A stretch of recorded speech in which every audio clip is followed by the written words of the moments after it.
Hello and welcome to the Peter Billy Experience Q&A sessions.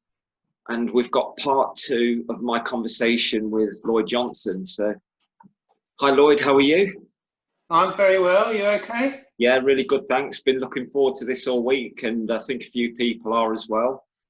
Yeah. So what I was going to do, before we follow on from where we ended last time, I was going to pull you back a few years to that time when you started making the ties with Patrick around 66, because you were selling your ties to some very, very interesting shops and boutiques, which a lot of viewers are interested in. So what could you tell us about that time and what your memories of some of these places where you were selling your ties to? When I started making the ties, as I said before, I was working in Kew in Austin Reeves, Regent Street, and the back entrance was Sackville Street. Yeah. And across the road from Sackville Street, there was Tom Gilby, who specialised in fancy waistcoats. And round the corner from there was Blades. I think it was Rupert Lysett Green. Yeah, yeah. I used to look in there in lunch times, and you know, and they asked me about, because I wore my ties to work. They asked me about my tie, and I said, "Oh, I make them." And they asked us to come in and show them to them. But I was still working at the, queue. But I went in and showed them to him, and he said that we could sell those. And I said, "Well, I'm only making, one-offs for myself." And then when I was given that ultimatum to either show up for work on time, yeah, because their rule at Austin Reed was if you're three times late on the trot, then you get the bullet. But in my case, they overlooked it and gave me a warning. But the warning was, as I said last week, get my hair cut and give up the ties and concentrate on working at Austin Reed's, or make the ties, So I took the make the ties thing, but I went round to Blades and told them what was happening, and he said, "Well, bring in the samples." And I said, "Well, I won't bring them in, but Patrick will, my partner." And Patrick, we already had orders from Erkin Sellers, and then Patrick took them to Blades. He ordered quite a lot. Yeah. And then that was a fantastic shop. Just the premises is beautiful. You know the premises, don't you? I've got a few pieces from Blades, because Blades were classed more as upmarket, weren't they? Yeah, but the cut was superb. His cut. Yeah. Was it Eric Joy was his cutter, wasn't he, at that point, I believe? Yeah, I think so. And then he got headhunted by Michael Fish. Yeah. But something I learned during the week from Steve Thomas was that Eric Joy had a place, and Jeff Hall told me as well, he had a place called Burlington Bertie's. That was the name of his workshops. Yeah. And he was, before he was, he wasn't actually working in anyone's premises, I think. He was working from his premises. Yeah. And going to their premises to do the fittings, and then taking the goods back to his premises, Right. And he was good friends with Ben and Jeff, and he helped Ben and Jeff set up and show do patterns and God knows what, But then it seemed to be getting around, and Washington Tremlett, which was a shirt, high-end shirt makers. Yeah. They showed interest, so Patrick went there. And I said to Patrick, I don't really want to sell to these posh shops where people, old people that are sort of 25, 30-year-olds. Yeah, old people. Old fogies at 25. Yeah. And so he said, well, where do you want to sell to? And I said, well, because I used to get Town magazine, and there was an article that I'd seen earlier in the year about Just Men, Granny Takes a Trip and Hung on Him. And I said, well, they're the type of shops that I'd like to sell to, you know. And so we got all the samples together and just sort of went there, you know, with a box of samples. And Patrick went first, and he was his dad was the heavyweight boxing champion of England. His dad was Don Cockle, and Patrick had gone. Don Cockle was a working class bloke, right? Yeah. But Patrick had gone to public school, so there was a sort of difference between his father and him, which was quite odd, you know. I was a secondary modern schoolboy, and I was quite shy to go to these places where all these so-called, you know, I saw them as you know, grannies. I saw them as a bit aloof, you know what I mean? Yeah. And Hung was definitely sort of young aristocrats, you know what I mean? Was it intimidating? Did it make you feel intimidated? It was for me, but not for him. Yeah. So, I mean, Patrick didn't have a lot of shall we say, really cool clothes, you know? Yeah. In the picture, you know, the stuff I'm wearing in that picture at Sebastian Keats' house that I've shown you. Yeah. I loaned him all that, and he was growing his hair anyway, so I styled his hair. I give him a off-centre parting, you know, and sort of going for the curtains, you know. Yeah, yeah. Big sideburns, and in fact, you can see that in that picture where we're showing our first Granny Takes a Trip shirts. Yes. Yeah. Yeah. And then he used to borrow my clothes and go and sell. Yeah. Yeah. So he came back with quite a lot of orders from those three shops, you know, which was great. So we made them all, and then come the day to do the deliveries, I went with Patrick, and I can remember going up the escalator from Sloane Square, because London to me at that time was the West End, and I think we were living in Clapham South at the time, so it was like Clapham and the West End was London I knew. And then and both of those areas could be a little bit dangerous, you know what I mean? And especially Clapham, you know, because we used to get quite a lot of aggro because our hair was getting longer and things like that. Yeah. And going up on the escalator from the darkness of the tube station and then into bright sunlight, and it's 1966, and the first thing you see is Sloane Square. Yeah. And there are all these sort of long-legged birds in mini skirts and boots, and you know, imagine, you know, which was a big difference from the fat old housewives and things like that in Clapham, walking around the streets.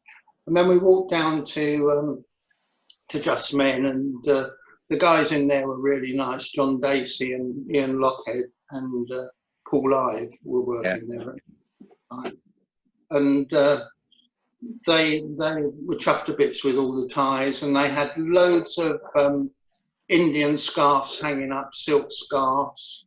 There was next door, the shop was tiny, you know, and it was very modern, you know, it was all glass.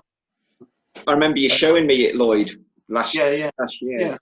And then next to the shop, there's a set back with a patio out the front. Yeah. And that was Nick, who did all the made-to-measure tailoring. And we were introduced to him, and, you know, I'm thinking, God, this is really friendly. This is more, you know, it's not Hastings, but it's as friendly as Hastings, you know what I mean? Yeah. People are human. They're not like Jack the Lad aggressive people, you know, like more like that over in Clapham, you know. Yeah. So then we went to Hung on You, and I remember walking down the King's Road, and the only way Patrick knew the way was that you had to turn right at this sexy underwear shop that was on the King's Road. And all the windows was full of red and black underwear, you know, women's underwear, which at that time was akin to being perverted, you know what I mean? Because most women wore white underwear, you know?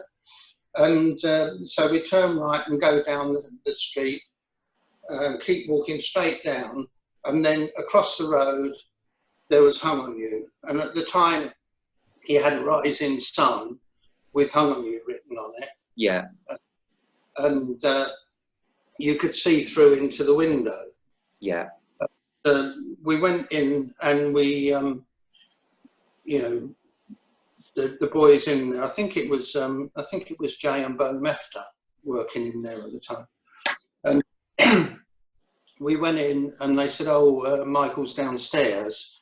We went downstairs and he was, he just wallpapered this triangle under the stairs, you know, wall with William Morris wallpaper. And he was varnishing it with varnish. Okay.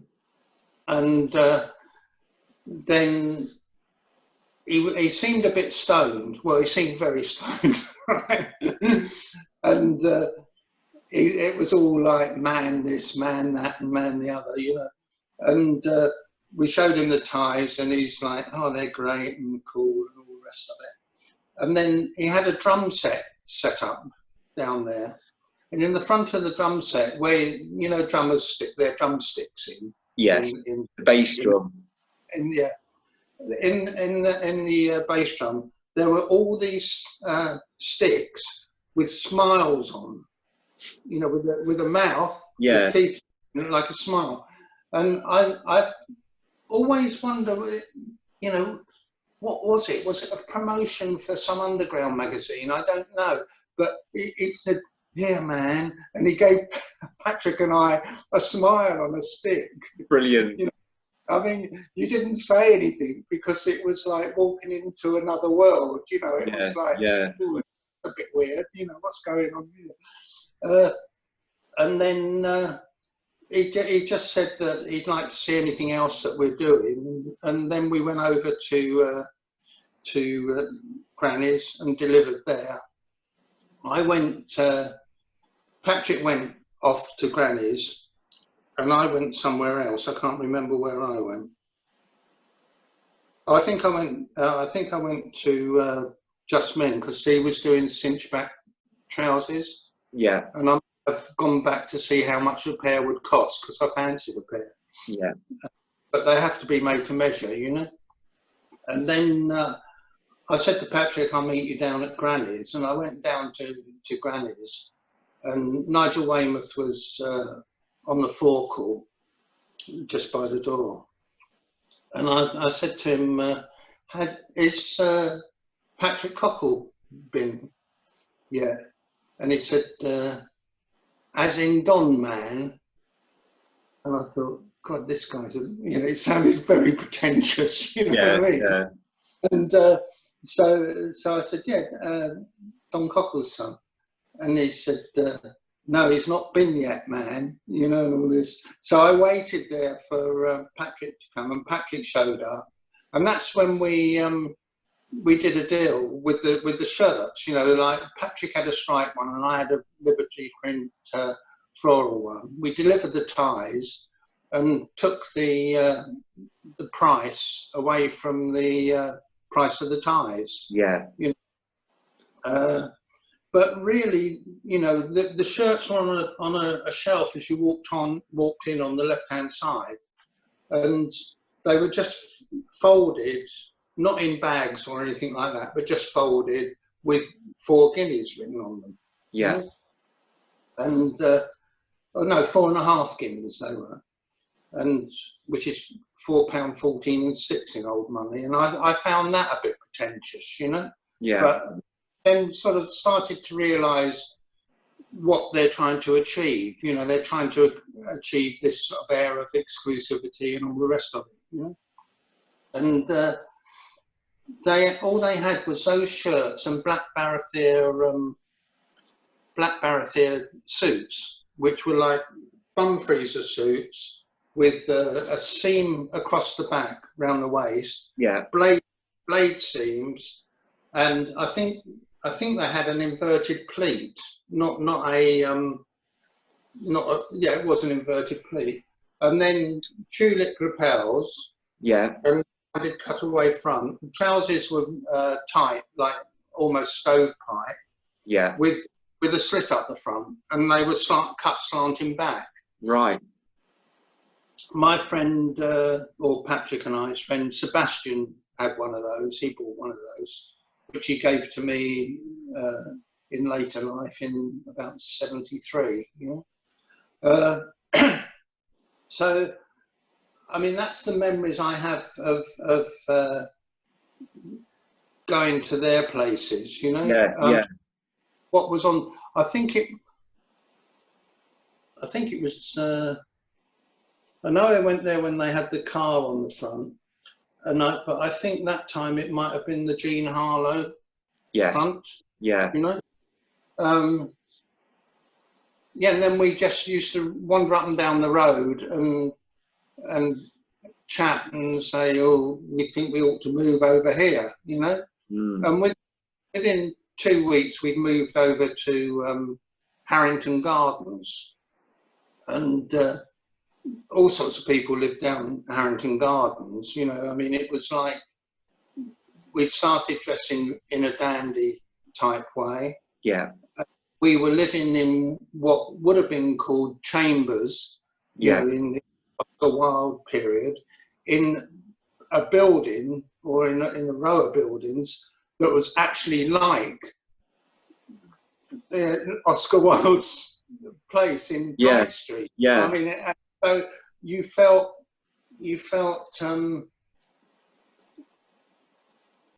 like you've changed your whole not personality, but your whole look and your whole feeling and outlook on life, you know? Yeah. Then it was just a case of getting the stall in Kensington Market sorted out, which I went into last week. Yeah. You know, yeah, I mean, basically that's it. You know, I mean, all the time making the ties, we were up incredibly late, you know, making ties. I mean, we got slung out of our flat in 20 Pointers Road because Dave Dufour's auntie lived next door, and their bedroom was on the top floor. And although she let us practice in the living room downstairs, you know, she was really nice. But Patrick and I were up till like 2 and 3 o'clock in the morning sewing and cutting and things like that. So the sewing machine was going at that time. Yeah. And we weren't really on the same page. We just felt we've got to get this stuff made, you know? Yeah. And she was very nice. She said, you can't, you know, be sewing at 2 or 3 o'clock in the morning, you know. So we had to move, and we moved round the corner. I think it's called Honeywell or Honeybrook Road or something like that. And we had a front room in a Asian guy's house. And I think he saw us as a money-making thing for himself, you know. And we both used to sleep on the floor around there.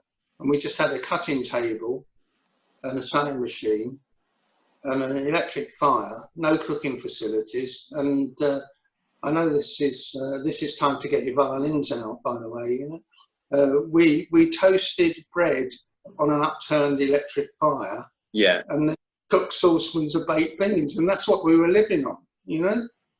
Until we built up the amount of money that I told you, like 600 quid or something. It was army. And that's when we moved to Harrington Gardens. And when we moved to Harrington Gardens, Jenny Keys who and Vicky Myers that worked for Emerton and Lambert. Yeah. They lived down the road, and they had a fantastic huge room that that was so bohemian. You know, it was wooden panelled, and all their lamps. They had loads of lamps with those Victorian embroidered tasselled, you know, fringe shawls over the lamps, and cushions all over the floor. You know, so this, and they used to wear things like Jordanian dresses. You know, the ones with the square bit of embroidery down, right down to the ground. And this was Chelsea Antiques Market, was it? This was their flat, their room. Okay. In Harrington Gardens, down the road. Yeah. And so we got to know them, and then we found out they worked at Chelsea Antiques Market for Vern Lambert and Adrian Emmington. And so they said, "Oh, you should come and visit us there." And we met Ulla, that was running it, who was a Scandinavian lady. Used to wear a cloth hat and long flowing robes.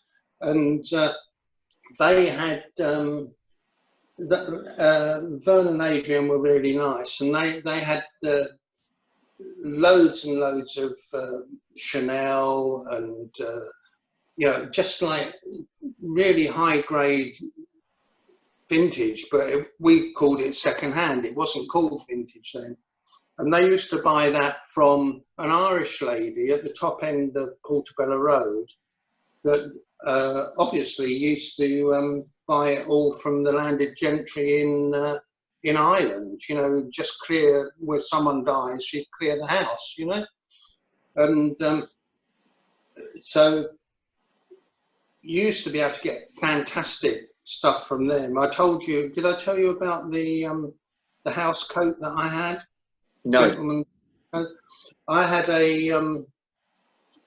Do you know you get these? You see these paintings. Leyendecker does them. You know Leyendecker paintings? No, I'm not familiar with that name. Okay, Leyendecker used to do all the. Leyendecker used to do all the Arrow shirt adverts in the 1920s. Right.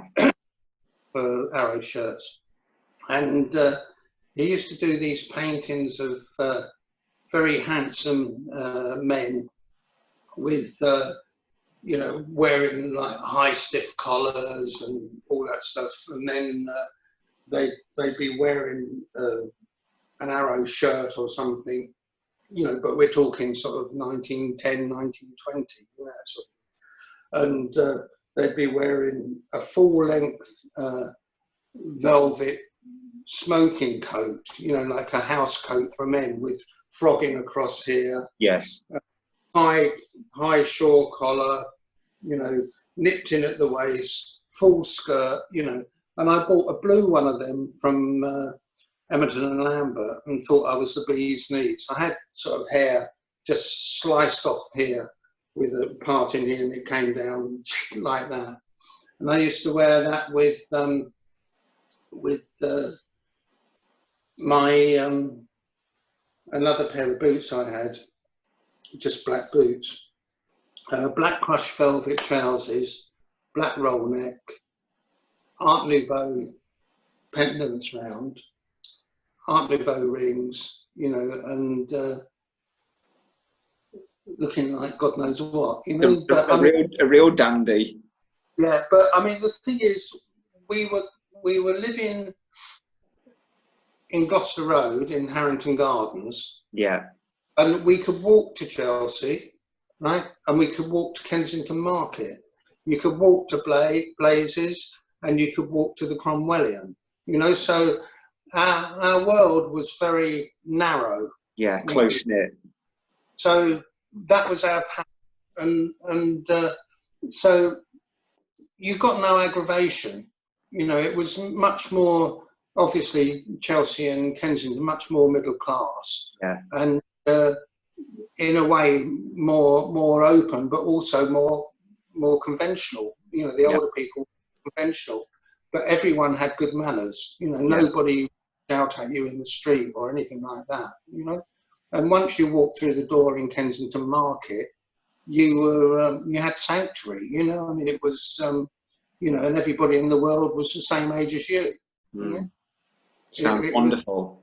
Well, it's a very strange existence. I mean, like when I stopped working at 55 and sort of had to walk down the road in the real world, I thought, oh, I don't like this, you know, because I spent my whole life with people of an average age of 25, even though I was 55 at that time, you know. Yeah, yeah. So it's it took a lot of getting used to, you know.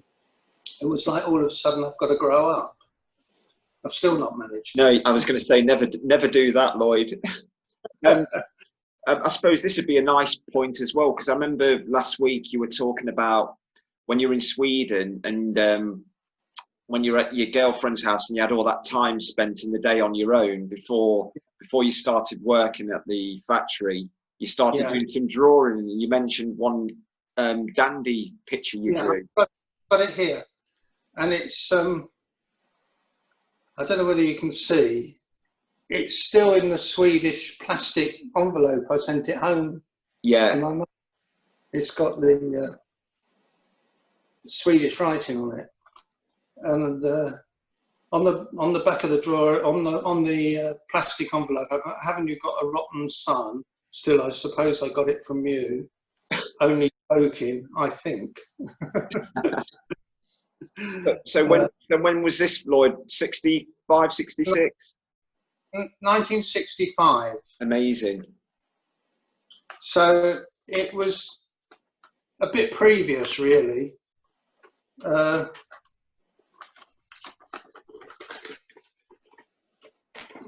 It shows the way the brain was. That's brilliant. And the actual, you know, the actual styling's ahead of its time, I would say. Yeah, I mean, you have to realise that is 65. Yeah. So all those things like the wide lapel, Regency type lapels hadn't sort of arrived at all. So I mean, that's the way I saw it, you know. One thing that's very interesting, the hairstyles very much like is it La Croyable, the French dandies from the 18th century. Well, I was into that because Marcel Lecence told me all about them, and I immediately associated it with Rod Stewart. Yeah.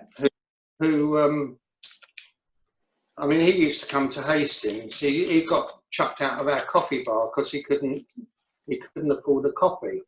You know. I'm just going to get a book. See if I'm disappear for a second. Okay, no problem. I'll show you a picture in this book. Okay. He's wearing the outfit that when I first saw him, right? Okay.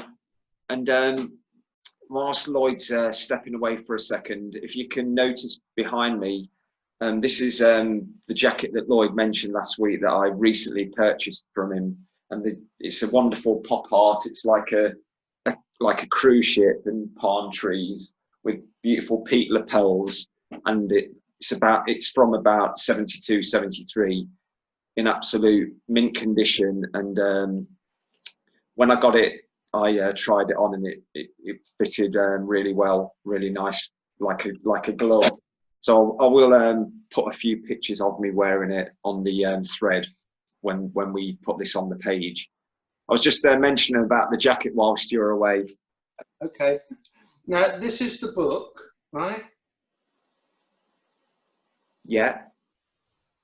And I found this book, and I sort of was looking through it. It's all about Aldermaston marches in the 60s. Yes. Yes. And then all of a sudden I came across this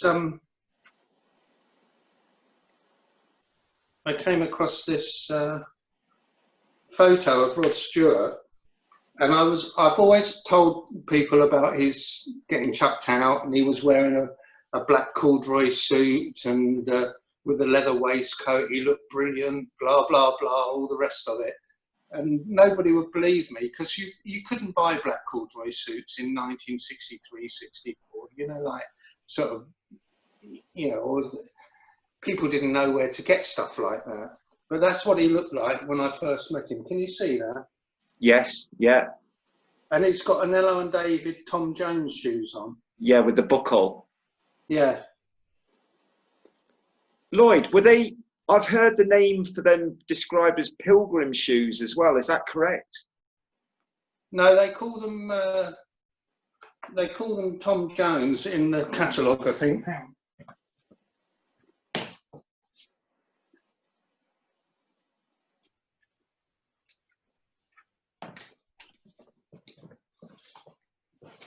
There we go.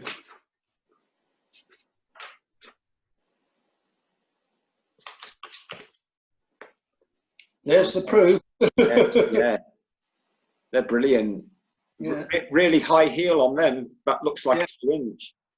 Do you know that when I went to buy my, because I was walking down George Street in Hastings. This is about 63, something like that, and the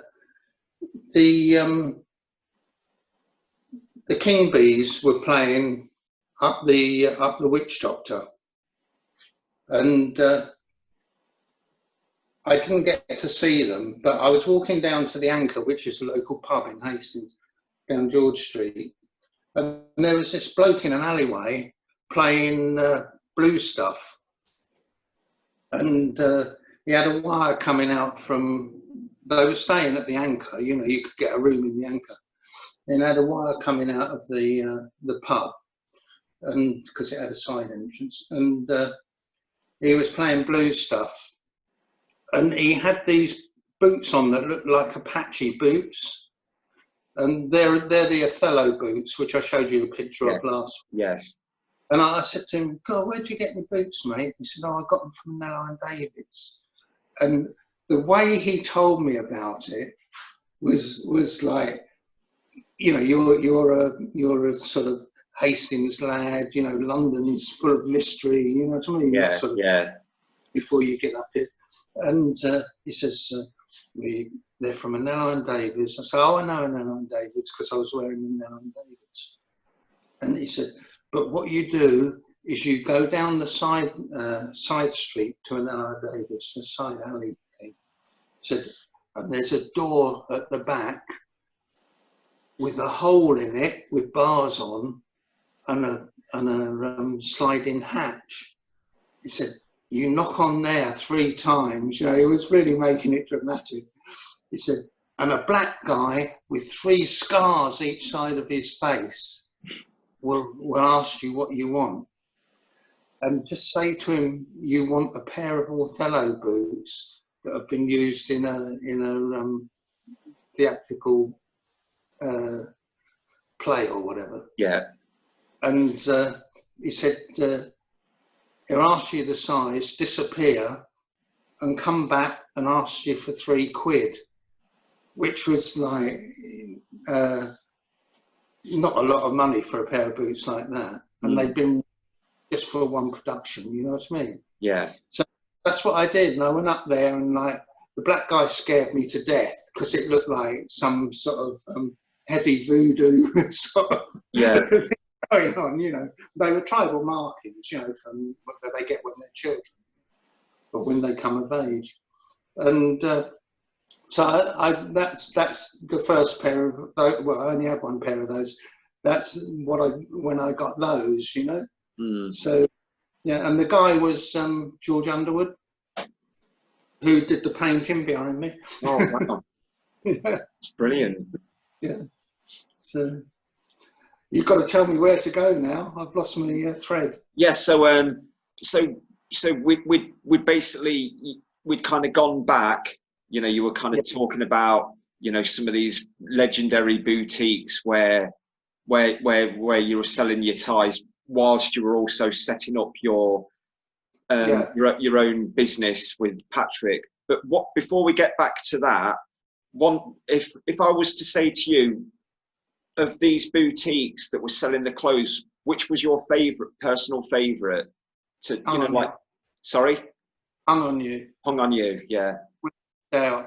I mean, Michael Rainey did so many things in such a short time. You know, I mean, he was doing Mandarin collar stuff. He was doing like gangster suits with the distinctive lining. You know, I just remember the lining was always like a sort of off-whitey beige colour, with 1/4-inch olive green stripes, every inches, you know. And the jackets were like totally 1940s, and the trousers were cut close to the hips and things like that. That's when I forget who it was told us. It might have been Bo, you know. That's when he told us about Alfred Kemp in Camden, Mornington Crescent, which basically was a second-hand shop that sold 1940s D-mob suits to Irish navvies, you know. Yeah. And I just wondered whether Michael Rainey was buying them, having the trousers cut, and having them line with his distinctive lining, you know. Yeah. I can't say he was, but I mean, I've read somewhere that's what he was doing with the D-mob suits. He was rejigging them. Yeah. Well, they look brilliant, you know. And then he was selling real 40s ties as well. Yeah. But the jacket I always wanted is the shadow stripe one that George Harrison had. Yeah. You know. And there was another one that had a velvet collar and big velvet cuffs that was featured in Town magazine, full page of it in Town magazine, which was like, they might have even called it an opera coat. Okay. You know, but basically it was like a sort of, you know, the lapels, I think the lapels were wider than the collar was smaller. Yeah. And it had buttonholes all up the lapels, so it buttoned right up here. Yeah. You know? And that was fantastic. But I mean, at that time, I couldn't afford to buy any of that stuff, you know. Mm-hmm. But it would have been nice to have it, you know. Yeah. In the end, you know, anything we wanted to have, Patrick and I could just get made up because we were using Mr. Brent in Hoxton Square. That made for him anyway, you know. Yeah, yeah. I think he made for him and Granny's. I can't be 100% sure, but Mr. Brent was lovely. He gave me a book called "Today There Are No Gentlemen." Yes. And another one called. Is that the Nick Cohen book? Pardon? Is that the Nick Cohen book? Today There Are. Yeah, I think so. Yeah. Yeah, it's very rare now. It's very valuable these days. He gave me that book, and he gave me another one called The Last Came. I think it was him that gave me The Last Came First. Have you read that? No, I've not read. I know of it. Yeah, that's about Lobs, I think, and about the original Lob person walking from Cornwall to London, and he was a cripple, you know, and he wanted to start a shoe business. Yeah. I showed you the Pump House Gang book, didn't I? Yes. Yeah. With, I'll go and get that just so people can see the cover.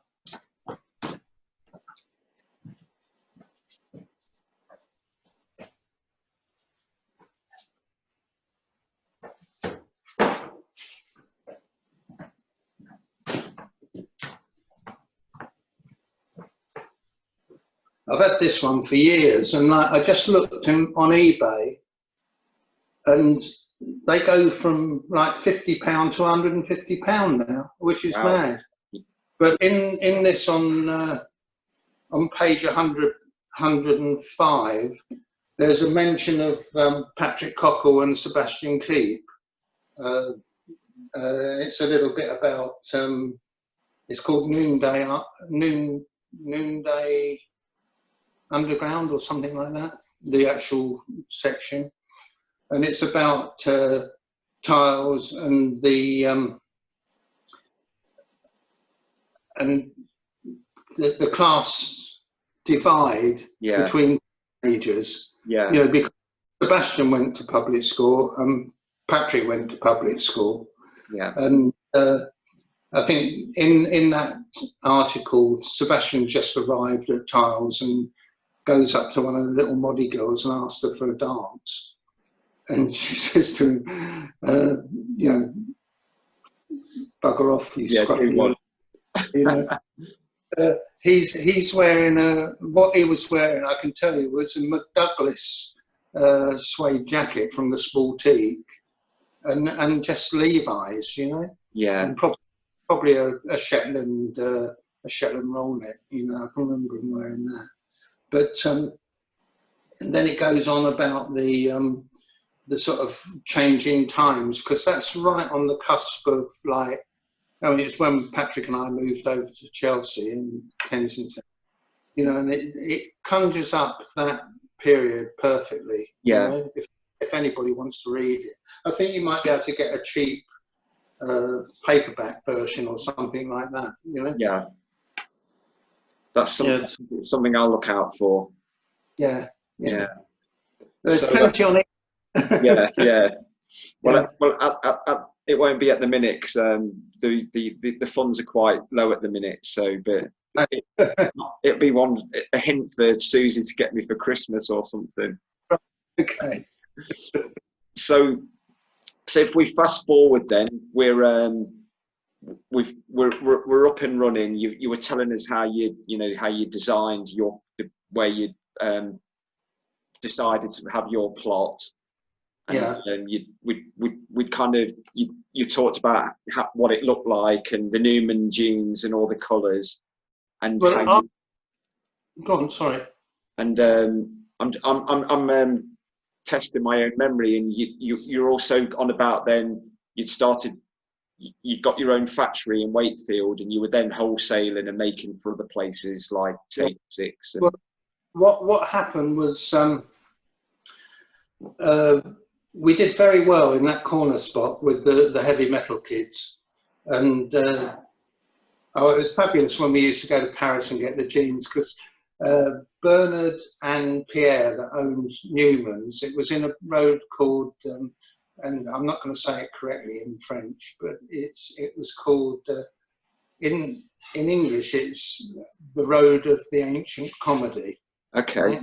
That's where they were. And you go to this little shop and there'd be all these fantastic colours, and then you'd say, we come to buy wholesale. And they'd lock the shop, and then you'd go round the back of the shop, down an alleyway, and there was a courtyard, and they had one side of the courtyard was like a little warehouse, and you go in there and just choose what you want to pay for them, and off you go, sort of thing, you know. But that was so exciting doing that, you know. I can imagine. We might stay overnight, and we'd go to places like, maybe this was a bit later. Marcel would take us to the local cafe in Saint-Germain, and we played pinball and that sort of thing, you know. And a bit later, we'd go to places like the Rock and Roll Circus, Le Bain Douche. The Bain Douche was a fantastic nightclub. It was in an old swimming baths, and the bottom of this swimming baths were checkerboard, and it had railings round, and they had a telephone thing, a walkie-talkie thing, and they had two frogmen that were in the swimming pool, right, and chess pieces on the checkerboard down there. Brilliant. So speak to the frogmen, you know, the divers, and tell them you move where your face move. Yeah, we couldn't believe it. You know, we couldn't believe it. You know, and there were boutiques that were like big white caves. You know, they didn't have. It was like walking into a whitewashed cave. I think that was called Le Gamin or something like that. And then it had all the stock was mobile. It was on a you know, like in the dry cleaners, you get those rails that go round. yes. Yeah, it was all mobile like that. So you could just stand in one place and all the stock would go past you and that sort of thing. Yeah, wow. I mean, we had great times in Paris. I mean, we were actually there when the riots were on, you know, because I opened a place in the Champs-Élysées with Marcel Lassance, you know, for a while, selling what you've got behind you. You know, we've got hard jackets and stuff like that. Yeah. Sorry, I went off piece there. So. Yeah. So you so you'd set up. Everything was successful. You'd warehouse. Yeah. So basically, the little place did really well, and then we moved to a bigger stall next door to Shirt Time, and we called it Cockle & Johnson, established 1968, which was a Mickey take out of Turnbull and Asser, you know, because they had Turnbull and Asser established 17, whatever it was, or, you know. So we did that, and we had the logo was very German Street. You know, we had Beau Brummel's head, and then Cockle & Johnson and all that stuff.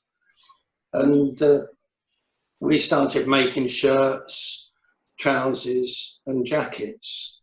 And we made loads of velvet jackets. And one of the boys that I worked with at Austin Reed's, his father had a riding Mac company called Lee Brothers, and they used to make all the coats for Biebers, you know, in Church Street. Yeah. So we went down to see him, and I said to him, "Can you make these coats but for men?" And he said, yes. He said, I have to change it a bit. So we worked out how to change it and things like that. And we made it much more Napoleonic, you know, really long. They were about 6 inches from the ground on a person of average height. And we did them in black and beige. And then we did a riding Mac, a woman's riding Mac, without the darts in, changed the buttoning to the man's side, and we did those in because they had straps all around the legs, and you know, to stop the coat falling open when you're riding. Yeah, it had a French feel, but it also had a slightly perverse feel to it, you know. So we did those in black PVC. And in double texture riding, lightweight riding Mac fabric in navy blue, black, brown, beige, red, yellow and green. Wow. And they flew out because they sort of crossed over from dandy into a French type. And then we started thinking, oh, we got something here, you know, because we were doing the skin tight shirts, the French skin tight. But we were incorporating all the psychedelic fabrics into that, you know. So a bit like a bit of Courage kind of influence. Well, no, it's hard to put your hand on it, you know, finger on it, because it was looking at what the French boys liked about the English stuff, traditional stuff, but we were taking it into a more pop, psychedelic, if you like, dandy, if you like, field, you know?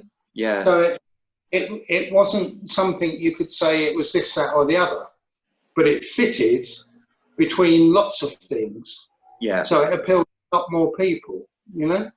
So that was just fluke, you know. I mean, and that made us think that we got something there. So then we had problems with Newman. We couldn't buy the jeans anymore because somebody had got the exclusive agency for it, a company called Sun and Sand, which was a clothing agency, and they said they can sell a little bit to us, but not a lot, and we could sell 20 times more than they could let us have, you know. So we lost all the same corduroys and just started making our own, not jeans, but high flared, you know, these flared trousers fitted round the crotch, round the backside and hips and the top of the thigh, and then they just dropped, you know, so it wasn't a knee flare, it was a mid thigh flare. Right. If you know what I mean. Yeah, I can picture that. And which was much more French, you know, and we started making those, and they flew out, you know. So we were quite happy. So quite happy. So I'm trying to get a picture in my mind. This kind of period, then, who would have been working in your shop? Were you and Patrick working, or did you have some assistants? Patrick and I were working there most of the time, and then we employed a guy called Lyndon Ryland. Oh no, we employed Christian, a guy called Christian, who actually there's a clip on YouTube on Look at Life. Yes. Christian is in that. He's selling someone a pullover. Okay. And he's got an odd haircut. So we employed Christian, and he was like a brilliant salesman. And then he left, and then we employed a guy. I mean, Christian was a little bit pretentious. First his name was Christian, right? And he'd write it Christian. Then he wrote it Christian with an X, right? And it all got a bit silly like that. Yeah, you know? Yeah. So he started calling X-ian, you know, it was all going to his head because we were quite popular amongst a knowing crowd. You know, we were getting record producers, people in the music business. You know, I didn't know half the singers, and they were here one minute and gone the next. You know, like a lot of these bands. And loads of hairdressers, which was great for us. And all the, like I said before, we had all the waiters and things from Maggie Jones and the sombrero, yours and mine. And so someone goes to a hairdresser's like Sweeney's or any of the ones down the King's Road, they're wearing our shirts, you know? That's brilliant. So the conversation goes, where'd you get your shirt? You know? Yeah. You know, oh, my hairdresser had a shirt, blah blah blah. You know, and word we used to have one guy that looked just like Rod Stewart, exactly the same hair. It could have been his double, right? Yeah. And he used to come in and say to Lyndon, "Has he been in?" And Lyndon said, "Yeah, he came in yesterday." What did he buy? You know, it was really funny. And he'd buy exactly the same thing as Rod Stewart bought. Really? Yeah. And in 2012, we had an exhibition of all the sort of Johnson's, Cochran Johnson, heavy metal, all that stuff at Chelsea Space.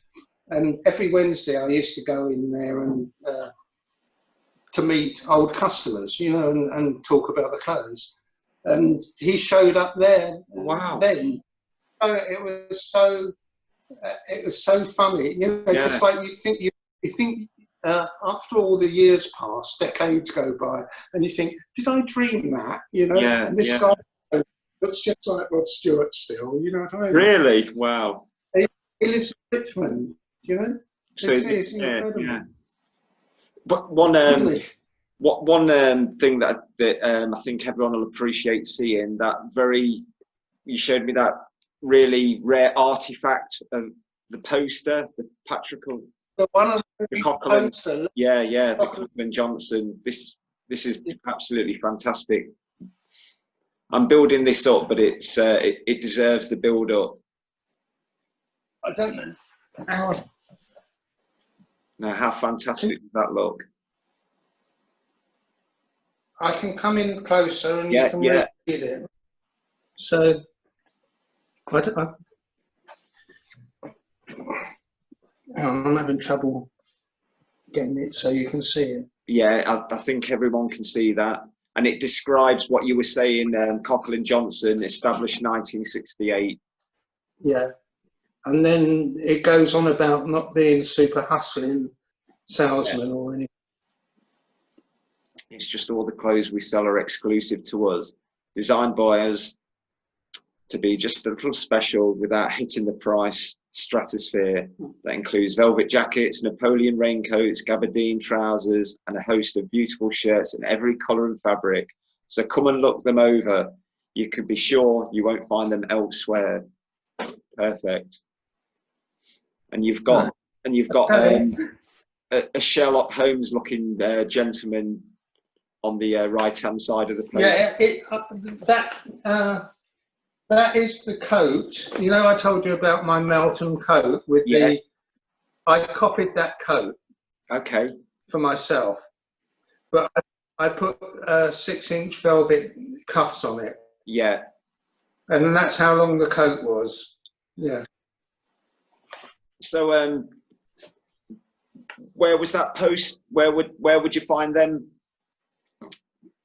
Where would they have been hung, Lloyd? Those posters. Oh,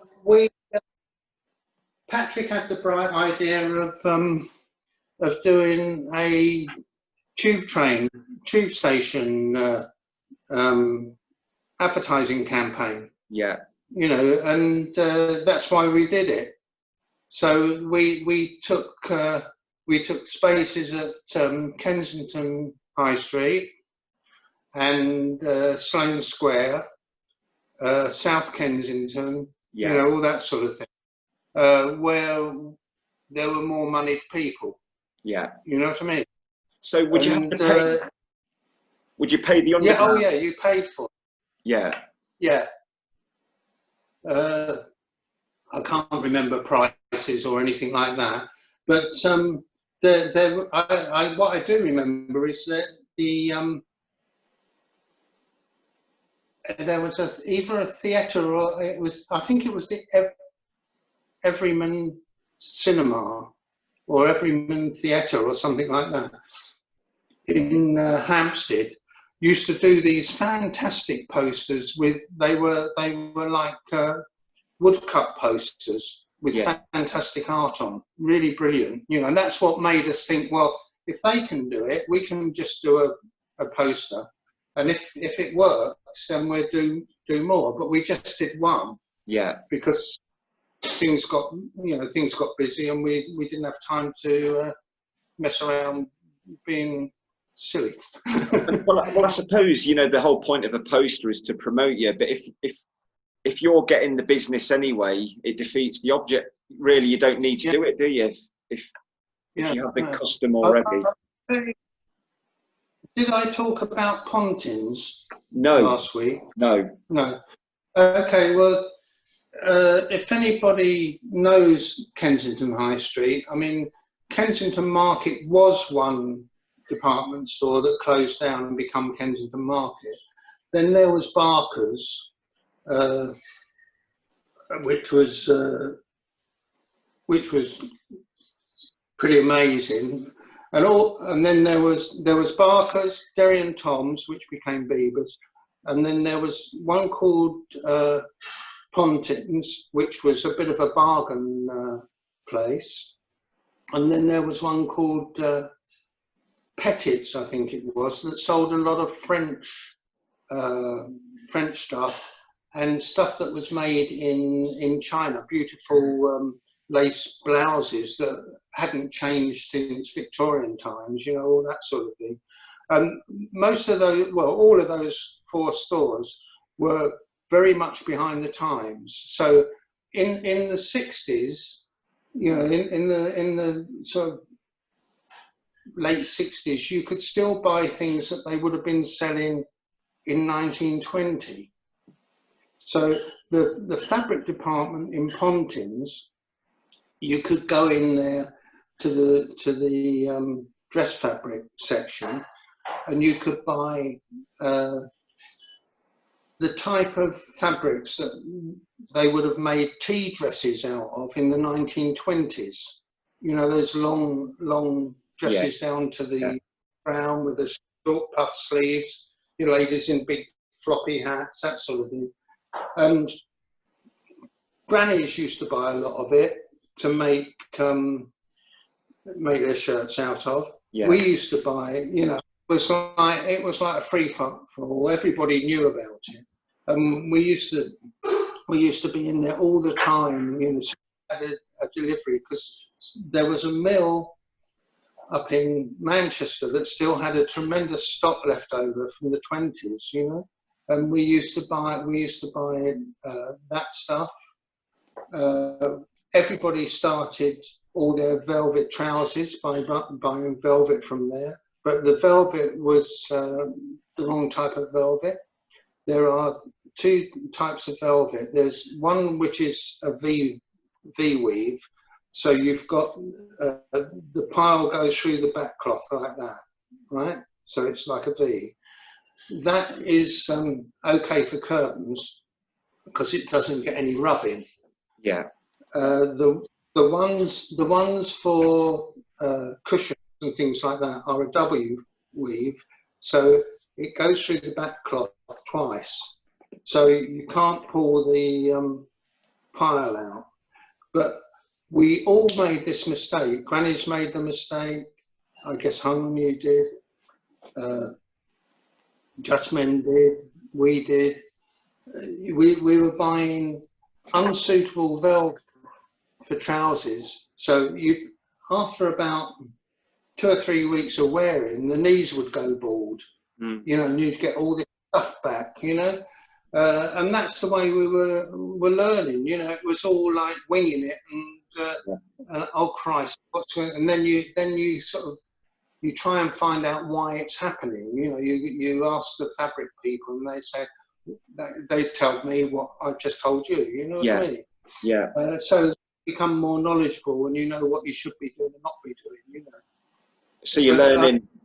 So you're learning as well as you're going along, and obviously you've got these skills in designing. Then you're having to become a businessman, and now you're learning about textiles. You know. Yeah.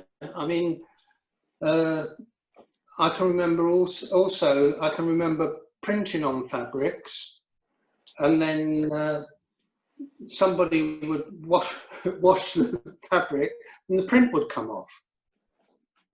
And then you learn about fabric being prepared for print, you know, because a lot of fabric has dressing in it. So when they put it on a cutting table, it doesn't shift. You know, it's like almost like a starch type thing. So then when it's cut and made up and they're washed, that dressing disappears and the fabric softens, you know. But what's that called? That's called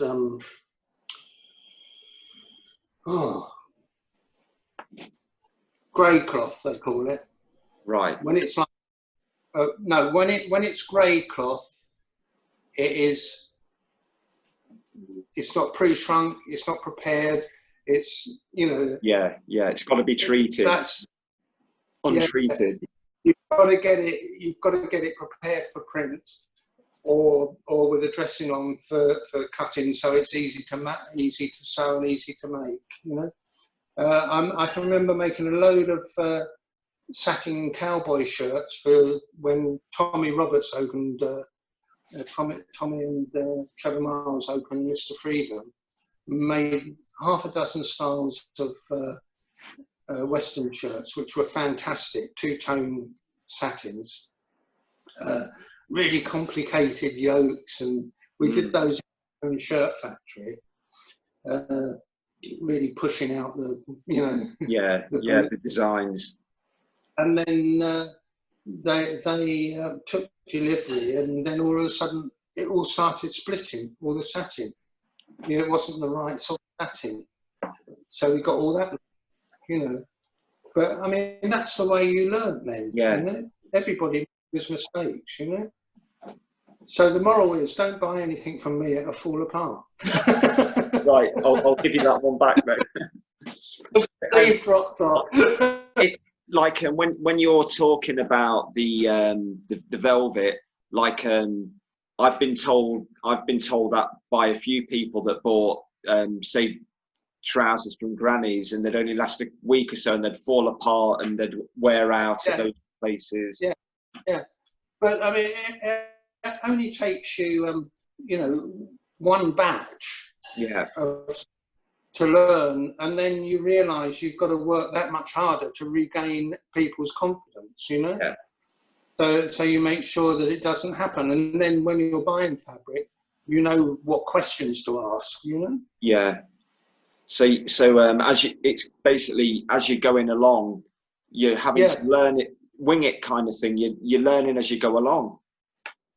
But it's like almost like punk rock, but punk rag trade, isn't it? Punk rag.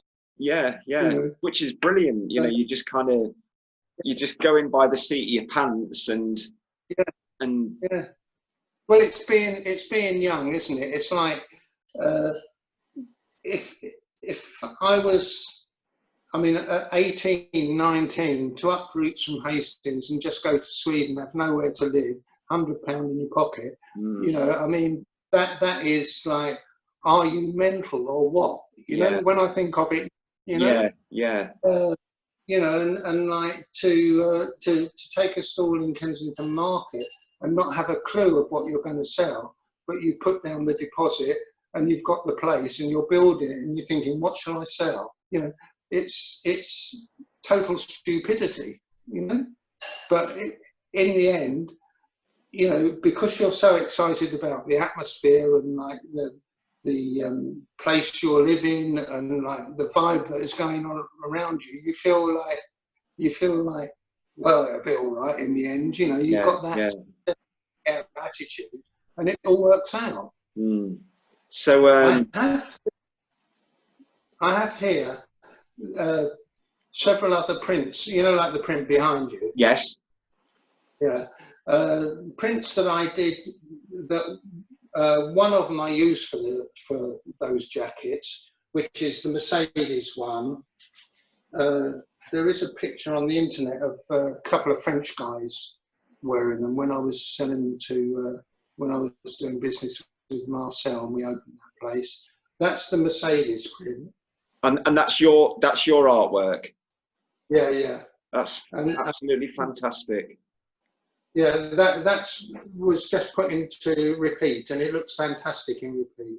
I don't know whether I can get it. Try and keep it on the screen. I love it, Lloyd. Yeah.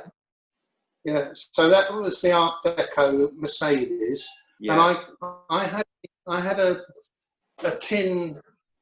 clockwork tin toy of this car, and I just drew it out from the tin toy. Brilliant. And then this one I didn't. This one I did as well. We used this one. Lloyd, you know the print you've just shown. What kind of size would it have been on the jacket? What kind of dimensions would it have been? A couple of inches each. That is the actual size, I think. Oh, so it would have been on that. That would have been the size. Wow. Yeah. Not far off that size. It would have been, but there is a photograph of on the internet. I mean, when you post this chat, I'll find I'll send you the photograph of it, because I don't know how to put it on the thread.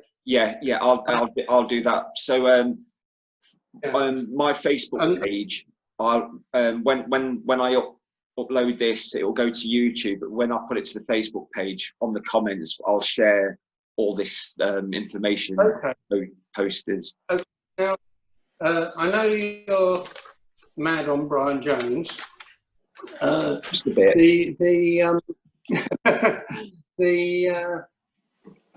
The film Stoned, right? Yes. A friend of mine, Roger Burton. Do you know Roger? Yes, from Leicester. Yeah, yeah. So, of course you do. Yeah. Well, Roger did the wardrobe for Stoned.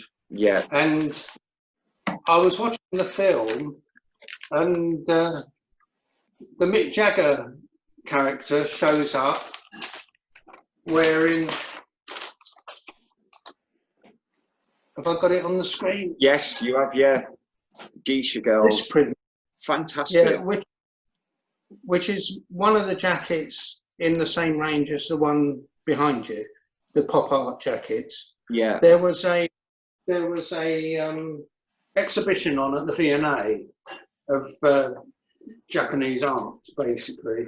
Yeah. And I went there, and it was brilliant. You know, it's like how, you know, when grannies went to see the Aubrey Beardsley exhibition. You know, it's the same thing.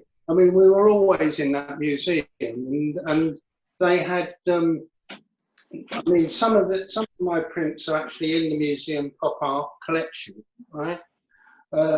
Along with John and Molly Dove's Wonder Workshop, the Spacewalk, one that Ken Calder did, Ruskins. You know, and this is one that I didn't do. For some stupid reason, I put a double yellow line on it, which I shouldn't have done. But that was going to be a pop art jacket. Brilliant. And then another one, because we used to go out partying on Saturday nights after the market closed, and then Sunday afternoon we'd be watching old films, you know, the 30s films on the telly, you know, with a hangover. And this is one that I can't see. I can't see properly. Yeah, Can you see it? I certainly can. Very risque. Yeah, Blue Angel, Marley and a Deirdre. That was going to be another print. I don't know whether you can see the actual. That was the repeat. Yes. So that one was never used, Lloyd. I didn't use that one, and I didn't use the car. I tell you what, I'm sure, you know, there'll be viewers that'll be saying, you know what might be nice to have some T-shirts done with that print. And I've got a friend that's got a really they're a couple. They've got a T-shirt company. And they actually do reissues of some of Tommy Roberts' Mr. Freedom Star T-shirts, and I'm sure there'd be people that'd be interested in that. But do they actually print the fabric and then make the T-shirts? No, I think the T-shirts are already bought. They just print. They just put prints on them. It's like print on the front. Yeah, because these are actually all over, you know, these are all over prints. You know, they're, I don't know how you make these particularly would work on, you know, they're more of a yardage print, if you know what I mean. Yeah. But I think, in the 21st century, anything's possible. They could be, you know, like they'd be digitalized and, you know, made to whatever size, and they could be, it could be repeats, or it could be just one big. But I just think something like that, Lloyd, would be, you know, it'd be testament to you to have something. I'm open to suggestions as long as I don't have to do it. I'll speak to these people and see what we can do with this, because I just think both those prints are absolutely fantastic, and I know I'd want one of each. With it, you know, you can imagine colours with different colour ringer, you know, like kind of 70s style. You know, it's almost like Mr. Freedom kind of T-shirts. Yeah. So what else I've got here? I mentioned to you about the Denson stuff. I've already shown. We didn't show the viewers, did we? No. You're in for another treat. So starting at 1966, these are point of sale posters that shoe shops would have had in that stock Denson shoes. They're actually laminated in shiny materials. So I don't know. So here we are. They're Denson. Yes. This is the Carnaby Street range from '66.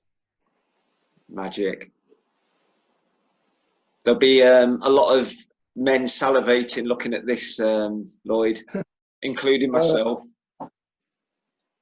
There's more at the bottom. There's some which are more rockerish, really. At the bottom, you can see the sort of times gone by type stuff, and then the '67 autumn winter.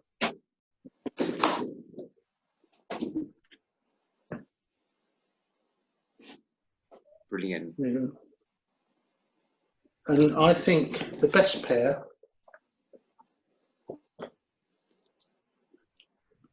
are those. Oh wow, yeah, they're fantastic. I've been lucky enough to own a few pairs of Densons myself, Lloyd, as I mentioned. Yeah. Amazing. Well, one of the factories in Northampton that we were using was closing down, and they were chucking all this stuff in a skip. My God. I said, do you mind if I have them? No, you take them. So I got them all laminated. This is spring summer '67.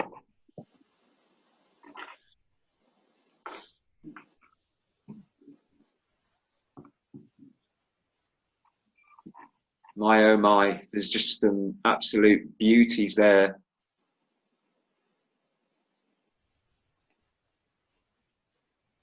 There's quite a few straight looking bits and pieces. Now let me go to the bottom and see what we've got at the bottom.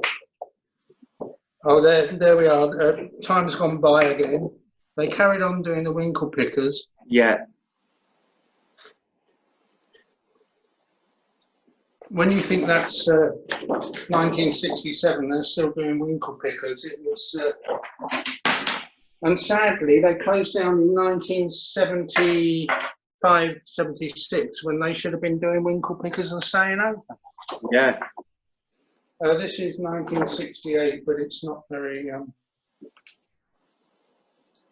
That's not very interesting. But what is interesting about this poster is it shows you how everything got commercialized. Look.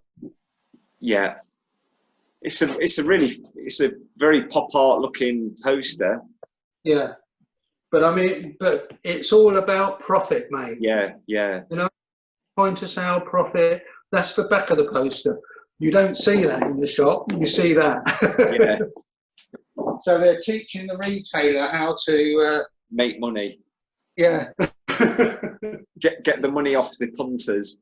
Yeah, I've got a load of those. I've probably got about 20 of them. You know. It's like again, you know, having the foresight to actually take them. Otherwise, they would have been. Well, I actually used those for getting ideas during. I found those in about 78, 79, and then I used those constantly for little details and ideas all the way through the 80s, you know, when we were making tons. We were using about 3 or 4 factories in Northamptonshire making shoes, you know. Yeah, yeah. Other things, you know. Sadly, that industry's died now, hasn't it? I don't think there's many left in Northampton now. One of our shoe factories that we use for all our biker boots, which is nothing to do with your scene, obviously, you know, was W.J. Brooks in Earls Barton, and the factory was going through a terribly difficult time, and the son, Stephen, was selling clothes, trying to sell boots all over London, and he came across a transvestite shop behind King's Cross, and went in there and showed them the men's boots and things like that, and said, "Can you make ladies' shoes for men?" So he ended up making ladies' shoes for men, and then someone got to hear about it and wrote a screenplay, and it became the film Kinky Boots. Oh, wow. Fantastic. That's brilliant. And the funny thing is, Richard Bateman, his father, who ran the factory, really nice man. I was talking to him, and I said, how do you feel about this, all this fame? He said, it's fine, I'm really proud of my son. He said, but I didn't want to go to my own funeral. They invited his father, you know, who was played by someone else in the screenplay, the father dies, right, and the son takes over the factory and tries to save the factory. Well, in reality, that wasn't the story. You know, the father was alive and the son came up with this idea. Right? Yeah. And so he said they asked the whole family to come to the funeral, you know, to be in the film, you know. He said, but I refused. I didn't want to go to my own funeral. Brilliant. Brilliant. So, I mean, all these things are, they're all things that I look back on and I just think, did this really happen? You know? You know, it's just like incredible, really. Because it's like you know, I must point out to the viewers, I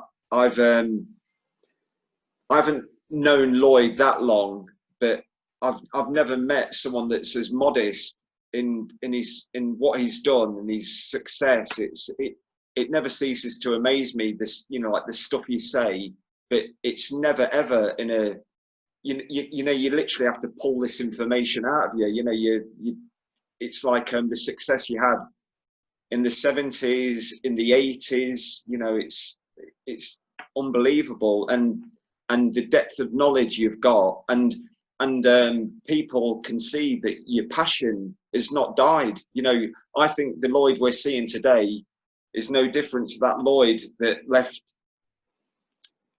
to go to Sweden in 65. A little bit more secure. Yeah. But the passion's exactly the same. You know, it's not died. The passion these days is, I've got too many clothes, so that passion hasn't died.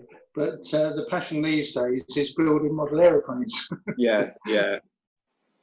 Which is, you know, which is great fun. You know? Yeah. But it's kind of like, I suppose, artistic people. They've got to their creativity doesn't cease. It just evolves into something else. You know, like what you're saying now with your model aeroplanes. Yeah. No, it's good. It's all good. But I mean, there were difficult times, very difficult times. Yeah. You know, but if there's a difficult time, you try and change it into something to your advantage.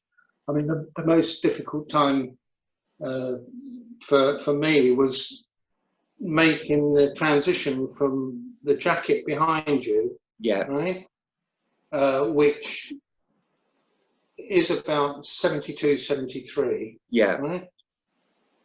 Then sort of the 3-day week kicked in, you know, with the miners' strikes and garbage strikes and garbage 6 foot high in the streets and rats, and I mean it was Dickensian, you know, it was dreadful. Plus, you know, you're getting all the crap from the IRA, you know, the Kensington Market. We had to move, you know, there were so many bomb threats and bomb houses and God knows what. We were always on the pavement outside during those years. You know, you didn't know 1 minute from the next what was going to happen.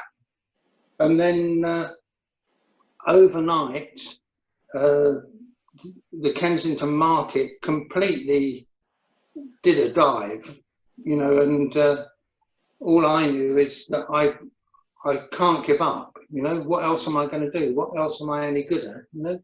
And luckily, a guy next to me was doing second-hand women's wear, and he said to me, look, come to my rag yard and do second-hand menswear.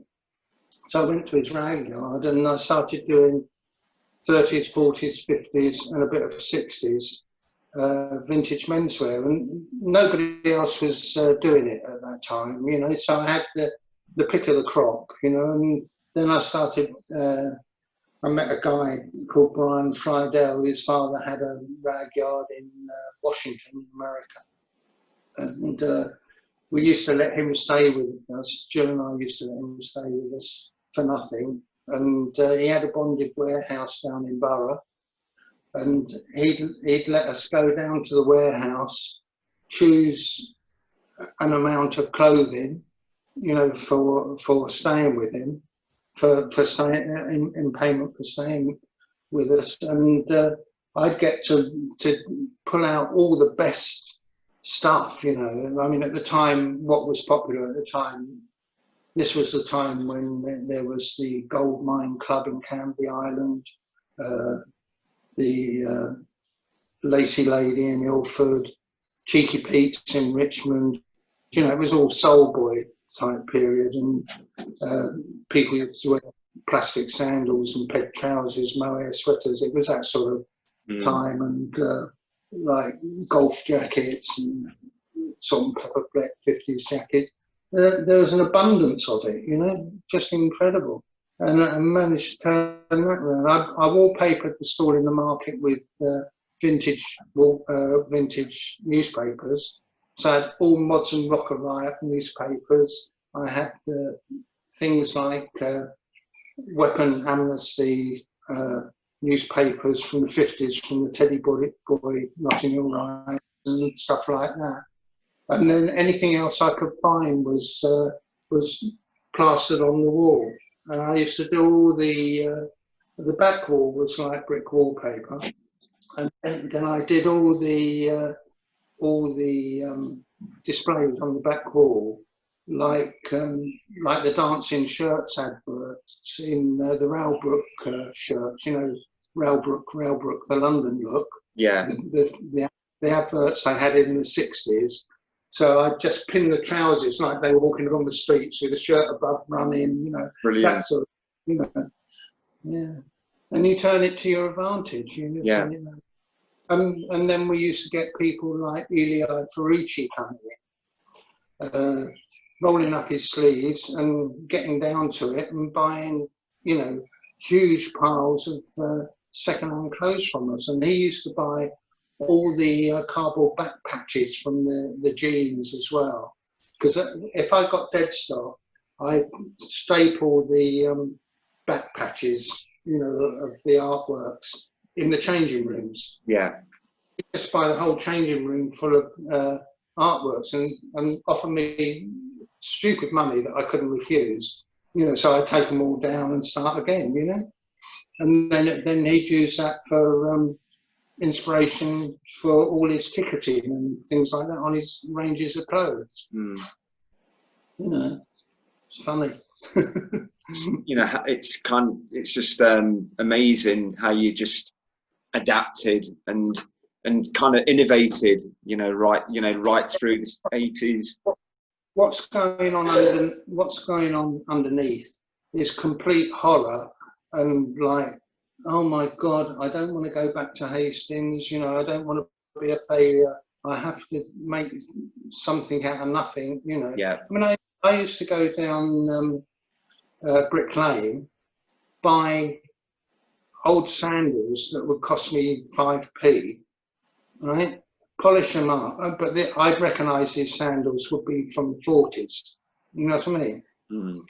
I'd buy old sandals from the 40s or 50s or something like that, polish them up, you know, spend evenings polishing rotten old shoes and things like that and making them look $1 million, and then sell them for like £4 or £5. You know, and that's the way I made a sort of comeback to be able to get back into making things again. Yeah. It was fabulous. Peter Boutwood and I went, you know, because I bumped into Peter Boutwood, a younger brother of a friend of mine from Hastings, at a party, and I was head to toe in 1940s then. I was buying D-mob suits and, you know, fedoras, and I had the D-mob suitcase and coat and everything. And I used to go to work like that. And after work one night, I went to a party dressed like that, and I bumped into Peter. He'd come up and introduced himself to me and told me, oh, I'm David Boutwood's brother and all this stuff. We became friends, and I said, what do you do? He said, oh, I'm area supervisor for the window dressers at Irving Cellars. Right? Irving Cellars comes into play again. And he said, I travel all over the country doing all the windows. Irving Cellars had 60 shops, right? Mm. He said, I know where there's places that have got, you know, 40s grey flannel trousers and this, that and the other and all the rest of it. And there's a shoe shop in Nottingham that's still got shoes from the 20s and 30s. So he said, if you want, you can come up with me when I go up there, and I'll drop you off and you can go and do your business, and then I'll take you back to Richmond to your flat and help you unload. So he did this for quite a few months, and then I said to him one day, he came round for dinner with his girlfriend, and I said to him, Pete, you ought to come and work with me, you know, and I'm sure we can do something really good, and which he did, and we ended up like really turning it around. And one day I said to him, well, I've done manufacturing before and I know what to do, you know, because the good stuff was running out, you know. Yeah. Because at that time there was Acme Attractions and other people doing it as well. And so we started making glamorized versions of like 40s, 50s and 60s stuff, you know. And that's when it really took off, you know. Yeah. By then we had in fact, we had Leslie Goring, who was Mr. Freedom's PR, became our PR, you know, so you couldn't, at one point, you couldn't open a magazine without seeing, you know, the name Johnson's and Modern Outfitters, which it had become by then. And, you know, I mean, it was just Thursday night, Top of the Pops was like a Johnson's fashion show, you know. There was arguments in the shop, you know, like you'd get people like Elvis Costello arguing with someone like Suggsy over like, I want that suit, no, you know, I've got it, you can't, you know, that sort of thing going on. So it just became unreal. It became absolutely unreal, you know. Every dream you had came true. Yeah. You know. And you think, you just go home thinking, why is this happening? You know, could make sense of it, you know? But I mean, it's good it did happen, you know? Well, it's, you know, I'm sure the viewers that have watched part one and watched this would all agree that it's come, you know, it was so deserving, you know, like you stuck at it and you rode out the bad parts, and you know the success that you got was so deserving. And there was some really bad times, very bad times, which I won't go into. So let's, we'll take it up to date, because I think the time's getting on now. So Okay. So what's your thoughts on, like when obviously you've retired from it to a certain degree. What's your thoughts now of today, fashion and say King's Road and? King's Road is awful, right? I don't see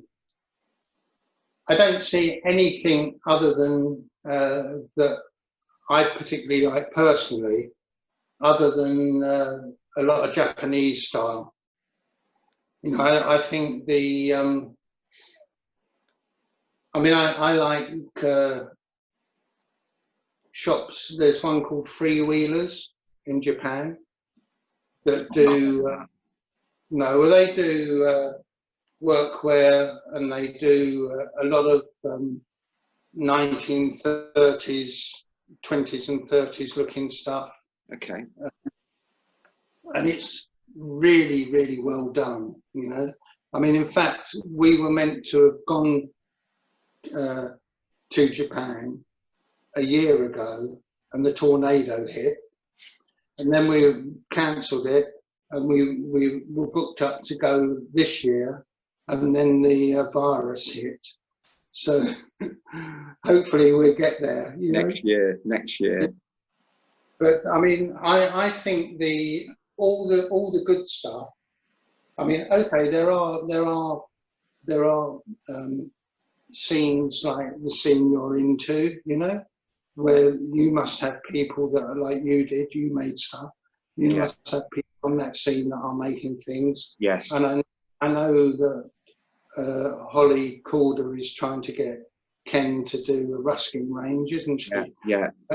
A lot of there's a lot of people on the rocking scene, the old rockabilly scene, that are still going on, going from strength to strength. And my